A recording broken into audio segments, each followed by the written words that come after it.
proclaim liberty throughout the land and to all the inhabitants thereof.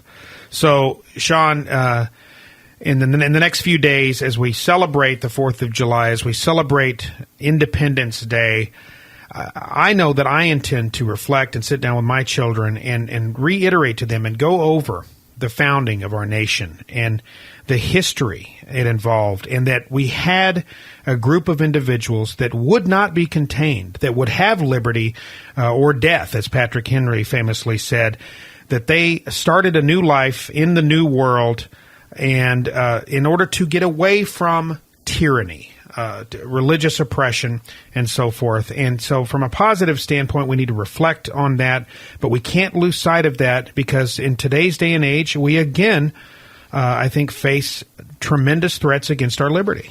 We do, Matt, but here's the opportunity. I mean, if you, of all the times of American history, since from the founding until now, there's never been a better opportunity for you to put yourself in the position of one of the founders and ask yourself, with this great honor that God has entrusted you with by making you, by waiting for you to be born for such a time as this, to literally be a member of the sovereign body of the most powerful nation on the face of the earth, where they were willing to dedicate their lives, their fortune, and their sacred honor.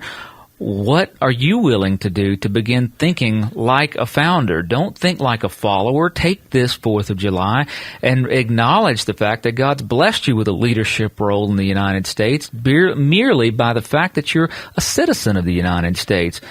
Put on that hat for a while, and it'll change the way you think. All of a sudden, you'll realize that everybody from dog catcher all the way up to the President of the United States work for us, and that we have to actively lead this nation. And if it means making sacrifices, if it means becoming less materialistic and more bent on returning God to our society, if it means not worrying as much about our 401k as we do making sure that our children grow up in a nation where they will have the ability to both hear and speak the Word of God freely, all of a sudden perspective begins to shift, and that's where true change is born. Well, Sean, what was the basis of our American independence? John Adams, he put it this way. He said, quote, the general principles on which the fathers achieved independence were the general principles of Christianity. So this Independence Day, folks, I would ask that you reflect upon our nation's true founding. Don't buy into the postmodern concept of this notion of separation of church and state that seeks to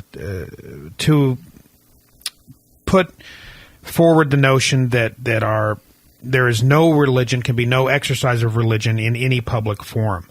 That is not what our founding fathers intended, and at Liberty Counsel, we seek to fight against that notion. It's clear that our founding fathers intended that we were a nation founded on the Judeo-Christian principles, on biblical principles, and that if we were going to survive as a nation, we needed to continue to adhere to those principles. As George Washington, our founding father, believed and often said, the two fundamental pillars of freedom and of government are religion and morality.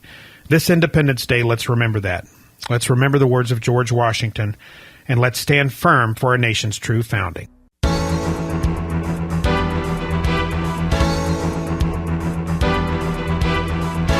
You have been listening to Matt Staver of Liberty Counsel. Our hope is to encourage and inspire you to stand up for your faith, family, and freedoms. We can accomplish a lot when we work together. Get informed and get involved today. Sign up for our free monthly newsletter, The Liberator. We will send it out to you free of charge. Stay informed with our Liberty Alert email update. Just click on the website at www.lc.org or call us at 1-800-671-1776. Tune in next time to learn more about your rights right here on Faith and Freedom.